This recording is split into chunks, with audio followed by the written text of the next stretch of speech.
సర్వాధికారియు నిరంతర స్తోత్రార్హుడు యేసుక్రీస్తు ప్రభు వారి ప్రశస్త నామంలో ఉదయకాలపు వర్తమానాల కొరకు ఎదురు చూస్తున్న మీ అందరికీ ఇమాన్యుయల్ మినిస్ట్రీస్ తరపున మా శుభాభివందనాలు తెలియచేస్తూ ఉన్నాను. క్రీస్తునందు మాకు అత్యంత ప్రియమైన దైవజనాంగమా, ఎలా ఉన్నారు? కుటుంబ సభ్యులందరూ క్షేమంగానే ఉన్నారు కదూ? అవును. ఈరోజు అరుణోదయపు దినాన్ని లేచి ప్రార్థించుకున్నారా? కనీసం 2-3 అధ్యాయులైన దేవుని వాక్యాన్ని చదువుకున్నారా? ఒకవేళ ఇంకా ప్రార్థన చేసుకోకపోతే ఈ వర్తమానం విన్న తర్వాత అయినా దేవుని సన్నిధిలో గడిపిన తర్వాతే గడప దాటి బయటకు వెళ్ళగలరని ప్రేమతో మీ అన్నగా, మీ కుటుంబ సభ్యునిగా మనవి చేసుకుంటూ ఉన్నాను. మంచిది. గడిచిన రాత్రి నాకు జన్మనిచ్చిన తండ్రితో ముఖాముఖి కార్యక్రమం లైవ్ అందించబడింది. వారు బ్రతికి ఉన్న దినాల్లో నేను గజ్వేల్ ప్రాంతంలో దరిదాపుగా 3 గంటల సేపు కూర్చోబెట్టి వారి ఆత్మీయ అనుభవాలు మీకు తెలియచేయాలని, వారు ప్రభువులో ఎలా బ్రతికారు, చిన్నతనం నుంచి దేవుని కృప ఆయన్ని ఎట్లా వెంబడిస్తూ వచ్చింది, కుటుంబాన్ని ఏ రీతిగా కట్టుకోవాలి, ఆధ్యాత్మిక జీవితాన్ని ఎలా కట్టుకోవాలని ఇత్యాది విలువైన విషయాలు ఇంటర్వ్యూ చేయటం జరిగింది. దరిదాపుగా 2 గంటలు నిడివి కలిగింది. నిశ్చయంగా ఆ మాటలు మన కుటుంబాలు కడతాయి. ఎంతోమంది బిడ్డలు ఆ లైవ్ చూసిన తర్వాత ఒళ్ళు పులకరించిపోయిందన్న, మా హృదయాలు ఆనంద డోలికల్లో తేలియాడాయి. మీ బాండేజ్, మీ మధ్యలో ఉన్న ఆ బంధం తండ్రి కొడుకులంటే ఎలా ఉండాలి అన్నట్లుగా కొన్ని విషయాలు అవి వింటున్నప్పుడు కళ్ళెమ్మడి నీళ్ళు వచ్చాయని ఎంతోమంది బిడ్డలు మెసేజ్ చేశారు. మీరు విన్నారనుకుంటున్నాను. వినకపోతే నాన్నతో ముఖాముఖి తప్పకుండా వినండి. 2 గంటల సేపు ఉన్న ప్రతిదీ ఆణిముత్యం వినండి, ఆశీర్వదించబడండి. మంచిది. వారు సజీవంగా ఉన్న దినాల్లో నేను ఆయన చేత ఆఖరిగా ప్రార్థన చేయించుకున్న ఒక ప్రార్థన. ఈరోజు టైటిల్ కూడా మీరు చూసుంటారు కదా, తల్లిదండ్రుల ప్రార్థన, తల్లిదండ్రుల దీవెన పిల్లలకు అవసరమా అనే అంశం. 100కి 100 పాళ్ళు అవసరమే. 2026 సంవత్సరం జనవరి 1వ తారీఖు కృతజ్ఞత ఆరాధన మేకల వెంకటేష్ ఫంక్షన్ హాల్లో జరిగింది కదా. వాస్తవంగా రోజు 1 తారీఖున ఈ 2026 సంవత్సరానికి నాన్న చేత నేను ప్రార్థన చేయించుకోవాలి, అది ఆరాధనలో ప్రార్థన చేయించుకోవాలనుకున్నాను. వచ్చారు, కానీ వారికి ఉన్న అనారోగ్య సమస్యను బట్టి ప్రార్థన చేయలేకపోయారు. అయితే 1వ తారీఖు సాయంత్రం నేను తిరిగి వచ్చిన తర్వాత నేను దైవజనురాలు ఆయనకి ఫోన్ చేసి ప్రార్థన చేయించుకున్నాం. అంటే ఫోన్ చేసి ప్రార్థన చేయించుకున్నాము అంటే వాళ్ళు మీ దగ్గర ఉండరా అని అనుకుంటున్నారా? అవును, మా దగ్గర ఉండరు. దానికి కారణం ఏంటంటే, అఫ్కోర్స్ ఆయన చూసుకునే పిల్లలు ఉన్నారు. మేము సేవకు సమర్పించబడిన తర్వాత తల్లినైనా తండ్రినైనా, సో ఆ కుటుంబానికి, బంధువులకు, రక్త సంబంధికులకు దూరంగా మా పరిచర్య, దేవుడు మాకు అప్పగించిన పరిచర్య మేము చేసుకుంటాం. నేను చూడలేదు అని కాదు, కానీ నేను దూరంగా ఉన్నంత మాత్రాన ఆయనకి దేవుడు ఏం కొదువు చేయలేదు. నాకంటే ఇంకా మంచిగా చూసుకునే పిల్లల్ని ఆయనకి ఇచ్చాడు. సో ఆ పరిస్థితుల్లో ఆయన చేత నేను దైవ సేవకురాలు ప్రార్థన చేయించుకున్నాం. మా కొరకు తండ్రి చేసిన చివరి ప్రార్థన ఒకసారి వినండి. మేము వెలిగించండి. కృపాభరితుడా, మీకు స్తోత్రములు ఆయన వివేకాన్ని బట్టి, జీవితమును బట్టి మీకు స్తోత్రాలు.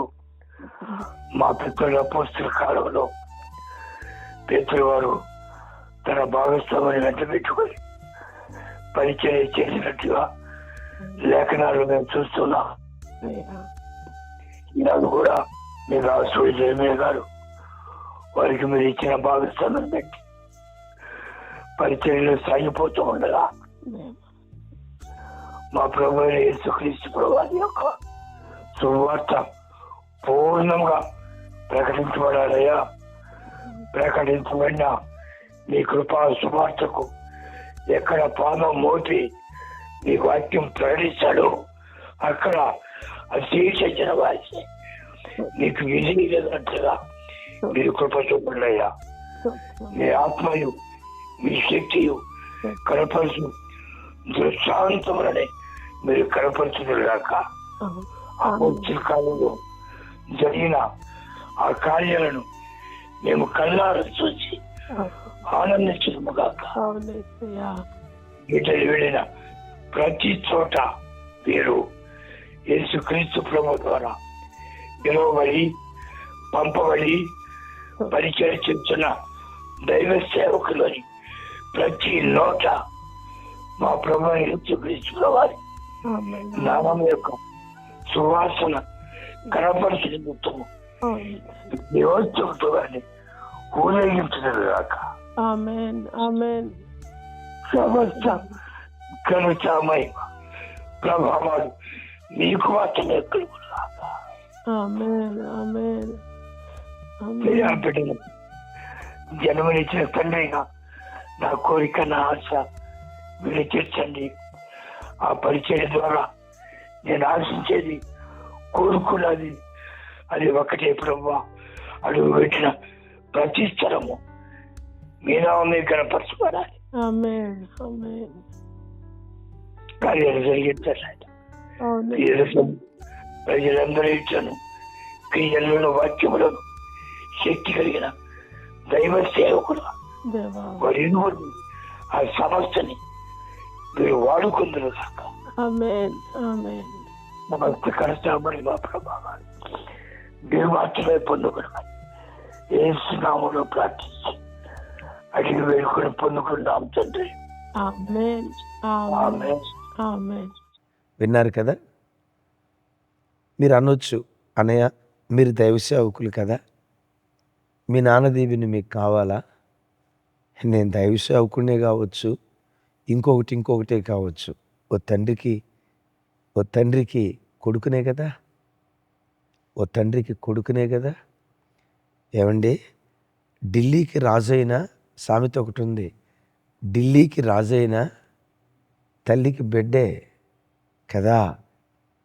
నేను దైవ సేవకునైనా తను దైవ సేవకురాలైనా మేము వచ్చే ప్రజలను దీవించే వారిమే అయినా తల్లిదండ్రుల దీవెన తప్పకుండా అవసరం. యవన బిడ్డలారా, మీతో ఒక మాట, ఎప్పుడు తల్లిదండ్రుల దీవెన కొరకు ఎదురు చూడండి. తల్లిదండ్రుల నోట నుంచి శాప మాటలు పలికేటట్లుగా వారికి ఆయాసంగా బ్రతకండి. వారి నోట నుంచి కళ్ళెమ్మటి నీళ్లు విడుస్తూ హృదయపూర్వకంగా ఒక దీవెన మాట మాట్లాడితే అది నీకు నీ పిల్లలకు దీవెనగా ఉంటుంది. ఆ బాధ తట్టుకోలేక హృదయపు లోతులో నుంచి శాపపు మాట పలికేరా, అది పిల్లల మీద నిలిచి ఉండే ప్రమాదం ఉంటుంది. తల్లిదండ్రులారా, మీతో కూడా ఓ మాట, చీటికి మాటికి చిన్నదానికి పెద్దదానికి పిల్లల్ని శపించకండి. పిల్లల మీద శాపపు వచనాలు పలకండి. వాళ్ళు నిజంగా తప్పు చేస్తే కోపం వచ్చినప్పుడు దెబ్బ కొట్టు, చేతికి పని చెప్పు కానీ నోటికి పని చెప్పొద్దు. ఎందుకో తెలుసా? ఒక్కసారి నోట నుంచి ఆ శాపపు మాట బయలుదేరితే కాలు జారితే తీసుకోవచ్చు, నోరు జారితే తీసుకోలేం కదా. బైబిల్లో తల్లిదండ్రుల దీవెన పొందుకున్న పిల్లల జీవితాలు ఎట్లా ఉన్నాయి, తల్లిదండ్రుల శాపపు మాటలు పొందుకున్న పిల్లల జీవితాలు ఎట్లా ఉన్నాయి? 3 తల్లిదండ్రులు చెప్తాను. నోవాహ్, ఇస్సాకు, యాకోబు, 3 తల్లిదండ్రులు. ఇప్పుడు అలాగని చెప్పి నోవాహు జీవితంలో నోవాహ్ దిగంబరుడై గుడారంలో పడి ఉన్నాడు. ఓ కొడుకు చూశాడు, ఆయన పేరు హాము. ఆ దిగంబరత్వాన్ని చూసి వచ్చి అన్నోళ్ళకు చెప్పాడు. వాళ్ళేం చేశారు? హాము దిగంబరంగా ఉన్నాడని వచ్చి చెప్తే షేము యాపేతు భుజం మీద బట్ట వేసుకొని తండ్రి యొక్క దిశమలను చూడకుండా అలాగే వెనక నడుచుకుంటూ వెళ్ళి తండ్రి దిశమలను కప్పారు. నోవాహు మేల్కొన్నాడు, హామును శపించాడు, యాపేతును షేమును ఆశీర్వదించడం ప్రారంభించాడు. ఈ సన్నివేశం జరిగి ఆల్మోస్ట్ 4500 సంవత్సరాలు దాటింది. టిల్ డేట్ ఎప్పటికీ హాము సంతానం శపించబడే ఉంది. యాపేతు సంతానం, షేము సంతానం ఆశీర్వదించబడింది. ఏమని శపించాడు? కనాను దాసుడవుతాడు. షేము దేవుడైన యెహోవా స్తుతించబడతాడు. యాపేతు గుడారం విశాలపరచబడతాది. కనాను వారి ఇరువురికి దాసుడవుతాడు. వాస్తవంగా ఆ ముగ్గురులో నుంచే 3 ఖండాలు ఏర్పడ్డాయి ఇంచుమించు. విన్నారా? హాము ఆఫ్రికా ఖండం, యాపేతు యూరప్ ఖండం, ఎస్. మూడోవాడు ఎస్ యాపేతు షేము ఆసియా ఖండం. అంటే పూర్తిగా షేము సంతానం అంతా ఆసియా ఖండం అని కాదు, ఇంచుమించు నేను చెప్పే మాట. ఇప్పటికీ షేము సంతానం, యాపేతు సంతానం ఇప్పటికీ ఆశీర్వదించబడింది. బాధాకరమైన సంగతి, టిల్ డేట్ ఇప్పటికీ హాము సంతానం ఆఫ్రికా శపించబడి ఉంది. కొన్ని ప్రాంతాలకు వెళ్తే మన వాళ్ళు కొంతమంది ఆ ప్రాంతాల్లో లైవ్ చూసేవాళ్ళు ఉంటారు. అన్నా వాళ్ళకి తినటానికి తిండి లేక కొన్ని చోట్ల ఆ ఒండ్రు మట్టిని జల్లెడ పెట్టి మట్టిని వండుకొని తింటారన్న. పిల్లలు బక్క చిక్కి ఎట్లుంటారు, పొట్ట మాత్రం ఇట్లా ఉబ్బు ఉంటుంది, తలకాయ ఇంతలా ఉంటుంది. ప్రోటీన్ ఫుడ్ అందక ఆ వైకల్యంతో పిల్లలు బాధపడతారన్నా. బాబోయ్, ఒంటి మీద బట్టున్న బిడ్డలను చూడలేమన్నా. దయనీయమైన స్థితి అన్నా. నేనంట కొన్ని ప్రాంతాలు పర్వాలేదు, ఇప్పుడు ఈరోజే ఇట్లా ఉన్నాయంటే ఇంకొక 1000 సంవత్సరాల క్రితం ఎట్లా ఉండి ఉంటుంది మీకు తెలుసా? అందుకని ఆఫ్రికా ఖండాన్ని చీకటి ఖండం. ఎందుకది చీకటి ఖండం అయిందో తెలుసా? తండ్రి నోట నుంచి బయలుదేరిన శాపపు మాట. విన్నారా? వాళ్ళని ఆశీర్వదించాడు. యూరప్ ఖండం టిల్ డేట్ ఆశీర్వదించబడే ఉంది. ఎస్. షేములో నుంచే ఇశ్రాయేలీలు వచ్చారు. ఈరోజు ఇశ్రాయేలీలు అన్ని రాజ్యాలకు కిరీటంలాగా ఉన్నారు. రాజ్యములకు శిరస్సు వంటి జనంగా ఉన్నారు. ఎప్పుడో 4500 సంవత్సరాల క్రితం తండ్రి దీవిస్తే ఎప్పటికీ వాళ్ళు దీవించబడ్డారు. మీరు అనొచ్చు, అయ్యా ఇక తండ్రి శపిస్తే ఇక ఆ శాపానికి విరుగుడు లేదా? ఒకవేళ మీలో ఎవరైనా, మరి నా తండ్రి నన్ను ఎప్పుడూ ఆశీర్వదించలేదయ్యా, మరి నా బ్రతుకేంటి? తాగుబోతోడు, తిరుగుబోతోడు, లేకపోతే సంస్కారం లేనోడు. ఒక కొడుకును ఒక రకంగా ప్రేమిస్తాడు, నన్ను ఒక రకంగా ప్రేమిస్తాడు. మరి అలాంటి తల్లిదండ్రులు శపిస్తే నేను శాపాన్ని అనుభవించాల్సిందేనా? మీకు శుభవార్త. ఆఫ్రికా ఖండం మీద ఉన్నటువంటి శాపం యేసుక్రీస్తు వారి శిలువ త్యాగం ద్వారా విరగొట్టబడింది. ఈరోజు అన్ని ఖండాల్లో కంటే ఆఫ్రికా ఖండంలో గొప్ప ఉద్యోగం. లక్షల కొలది ఆఫ్రికన్స్ ప్రభుత్వం తిరుగుతున్నారు. కొంతమంది దైవ సేవకులు చెప్తారు, ఆఫ్రికా ఖండంలో చర్చెస్ ఎండింగ్ కనుచూపు మేరలో ఉంటుందట. ఎంత పొడుగుంటుందో ఆశ్చర్యం, ఎంత పొడుగుంటాయో. ఒక్క ఆదివారపు ఆరాధనకు చర్చికి లక్షల మంది వస్తారట. మనకు ఆదివారపు ఆరాధనకు ఒక 3000 వస్తే, ఓ 10,000 వస్తే బాబోయ్, ఓ 1,00,000 మంది వస్తే బాబోయ్ అని అనుకుంటాం. లక్షల మంది వస్తారట. ముగింపు చూసినా కనపడదట. అంత ఆశీర్వదించబడింది. ఎందుకో తెలుసా?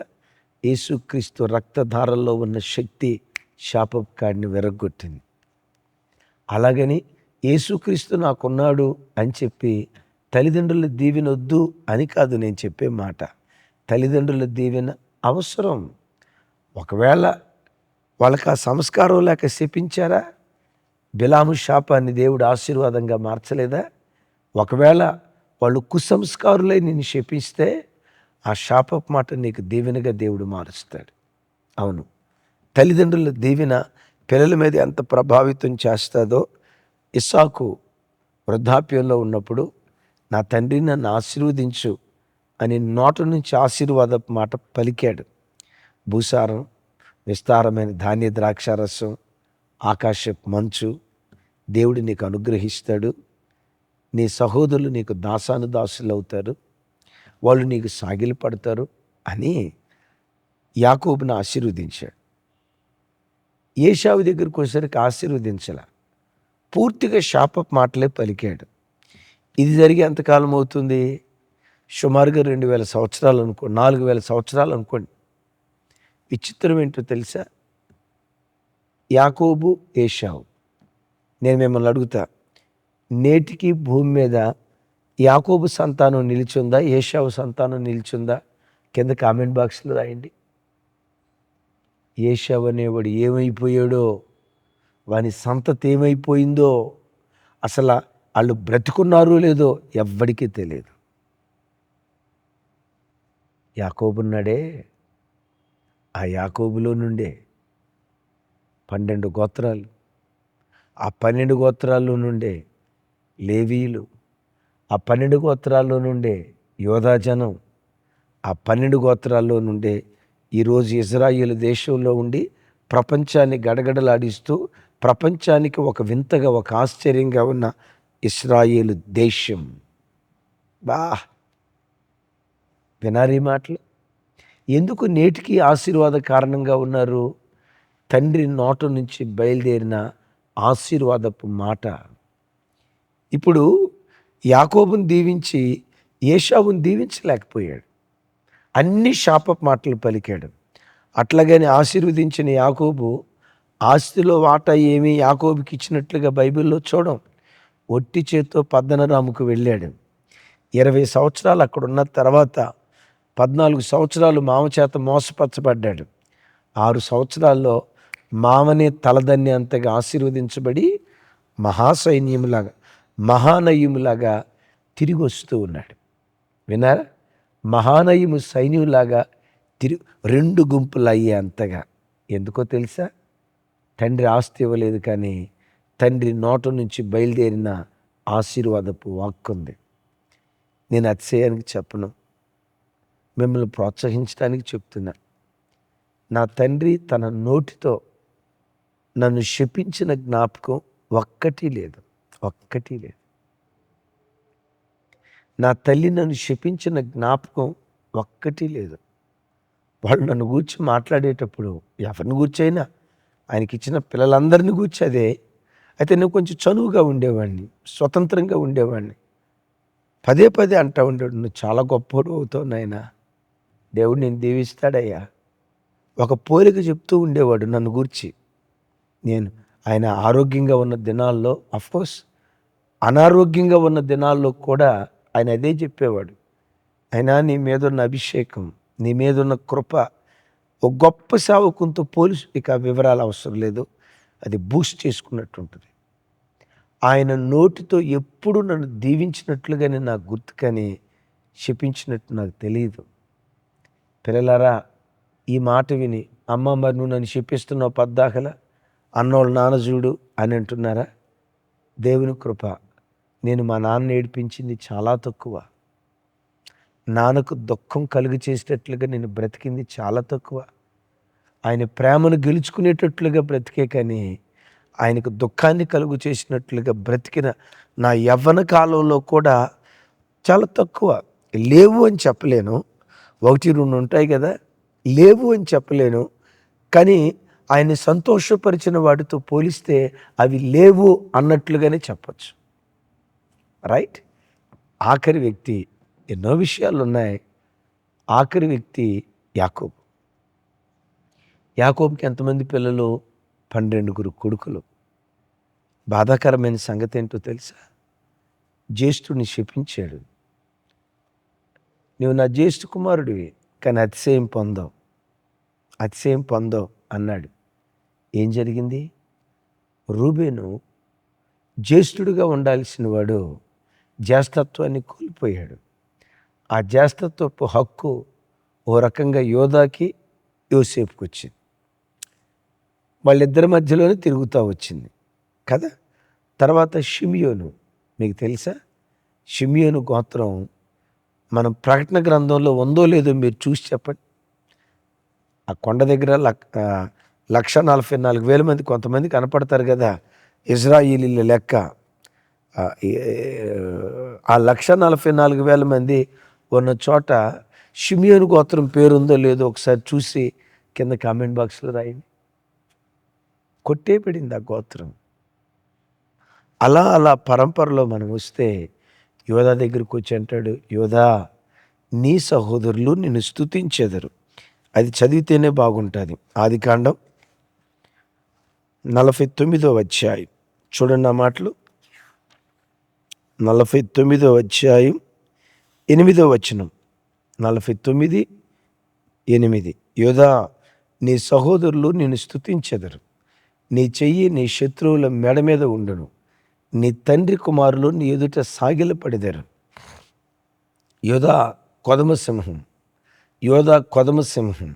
ఎస్, నా కుమారుడా అని చెప్పి అతడు కాళ్ళు ముడుచుకొని పండుకొనెను. అతన్ని లేపువాడెవరు? నెక్స్ట్, షిలోహు వచ్చు వరకు యోధా యొద్ద నుండి దండము తొలగదు, అతని కాళ్ళ మధ్య నుండి రాజదండము తొలగదు. ప్రజలు అతనికి విధేయులై యుందురు.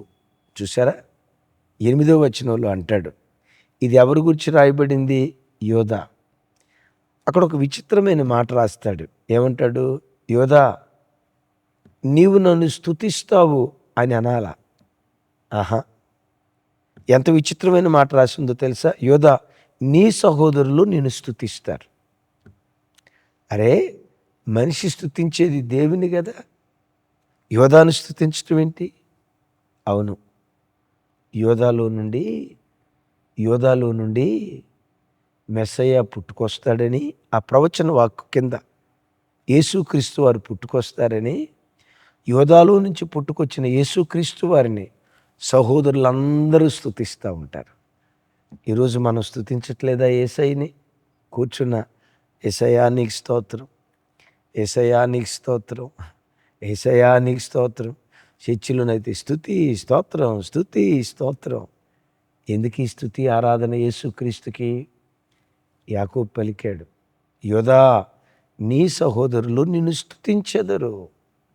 రాజదండం, ప్రజలు నీకు విధేయులవుతారు. చూసారా?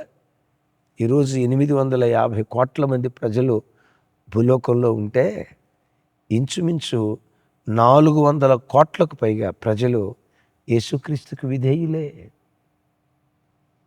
ఇంచుమించు 500 కోట్ల మంది ప్రజలు యేసుక్రీస్తుకు విధేయులే. ఎందుకు విధేయులయ్యారు? ఎప్పుడో యాకోబు పలికిన ఆ ప్రవచనపు మాట పలికి ఎంతకాలం అవుతుంది సార్? 4000 సంవత్సరాలు. ఆ వ్యక్తి చనిపోయాడు, కానీ ఆ మాట, ఆ శబ్దం నేటికి శక్తివంతంగా పనిచేస్తూనే ఉంది. తల్లులారా, మీ ఆశీర్వాదం పిల్లలకు కావాలి. తండ్రులారా, మీ ఆశీర్వాదం పిల్లలకు కావాలి.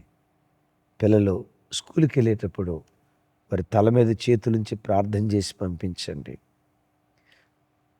కుటుంబ ప్రార్థన జరిగేటప్పుడు, వాళ్ళ బర్త్డేకి వచ్చినప్పుడు 2 చేతులు వాళ్ళ తల మీద ఉంచి, తండ్రిగా నీకు అధికారం ఉంది, తల్లిగా నీకు అధికారం ఉంది, 2 చేతులుంచి వాళ్ళ తలల మీద పెట్టి ఆశీర్వదిస్తూ ఈ మాటలనండి. యవన బిడ్డలారా, తల్లిదండ్రులు నిన్ను బట్టి ఎప్పుడు కన్నీరు కార్చనివ్వదు. నేను చెప్పే మాట భక్తి కలిగిన తల్లిదండ్రుల గూర్చి. లోకస్తులైన తల్లిదండ్రులు, పిల్లలు పెంచే విషయంలో పక్షపాతం చూపించే తల్లిదండ్రులు, వాళ్ళ గురించి నేను చెప్పట్లేదు. కొంతమంది తల్లిదండ్రులు ఉంటారు, పేరుకు తల్లిదండ్రులే, కానీ ఆ హుందాతత్వం కొంతమంది తల్లిదండ్రుల్లో కనపడదు. అయితే ఆ మంచి తల్లిదండ్రుల్ని అమ్మా నాన్న దగ్గరికి వెళ్ళి, నాన్న నీ చేతులు నా తల మీద ఉంచి నన్ను ఆశీర్వదించు. వాళ్ళ నోట నుంచి బయలుదేరే ఆశీర్వాదపు మాట నీ పిల్లలను ఆశీర్వదించును గాక. తల్లిదండ్రులరా, పిల్లలు ఎంత కోపం రేపినా, కోపం వస్తే చెయ్యెత్తి దెబ్బ కొట్టు, చేతికి పని చెప్పు కానీ నోటికి పని చెప్పకు. పదే పదే వాళ్ళు నీకు గుండెకోత మిగిల్చిన దీవించు వాళ్ళని, నీ గాయాలు రేపిన దీవించు వాళ్ళని, నీ హృదయం పిండబడేటట్లుగా దుఃఖాన్ని కలుగు చేస్తున్నా నాశనం అయిపోతావురా అని అనకండి. నువ్వు భూమి మీద బతకవురా అని అనకండి.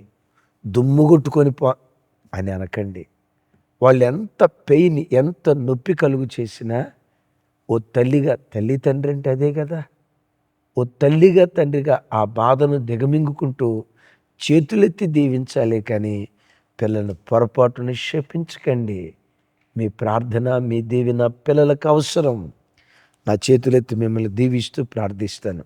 ఏకీభవిస్తారా? సర్వశక్తి గల తండ్రి, నా చేతులెత్తి ఈ వాక్యం వింటున్న ప్రతి కుటుంబాన్ని దీవిస్తున్నాను. ఆత్మీయంగా వర్ధిల్లుదురుగాక, ఆర్థికంగా వర్ధిల్లుదురుగాక, మంచి ఆరోగ్యపరంగా వర్ధిల్లుదురుగాక. కుటుంబంలో ఏ కొరతలు ఉన్నాయో ప్రతి కొరత మీ మహిమైశ్వర్యులు తీర్చుదురుగాక. వివాహాలు కాని బిడ్డలకు వివాహాలు జరుగునుగాక. ఉద్యోగాల కొరకు ఎదురు చూస్తున్న బిడ్డలకు ఈ మాసంలో చక్కటి ఉద్యోగాలు దయచేయుదురుగాక. అయ్యా, వివాహాల కొరకు ఎదురు చూస్తున్న బిడ్డల జీవితాల్లో ఈ మాసంలో ఒక శుభవార్త వినిపించుదురుగాక. సొంత గృహాలు లేని బిడ్డలకు సొంత గృహాలు దయచేయుదురుగాక. రుణబాధలతో బాధపడుతున్న బిడ్డలను జ్ఞాపకం చేసుకొని వాళ్ళకున్న అప్పుల సమస్య నుంచి విడుదలిచ్చి వారి చేతులను ఇచ్చే చేతులుగా మీరు చేయుదురుగాక. ఎక్కడ బ్రతుకుతున్నా నీ పిల్లలు తలగానే ఉందురుగాక. నా చేతులెత్తి నీ పిల్లలను దీవిస్తూ సేవకులు వింటున్నారయ్యా, వేల కొలది ప్రజలకు తల్లులుగా తండ్రులుగా చేయండి. సమస్త ఘనత మహిమ ప్రభావాలు మీకే ఆరోపిస్తూ యేసు నామం పేరిట ప్రార్థించి స్తుతించి పొంది ఉన్నాం తండ్రి. తండ్రి అయిన దేవుని ప్రేమ, కుమారుడైన యేసుక్రీస్తు వారి దివ్యకృప, పరిశుద్ధాత్మ దేవుని సహవాసం మనకు సకల పరిశుద్ధులకు సదా తోడయుండి నడిపించునుగాక. Amen, amen, amen. Thank you. కృపా సమాధానాలు మనందరికీ తోడయుండునుగాక.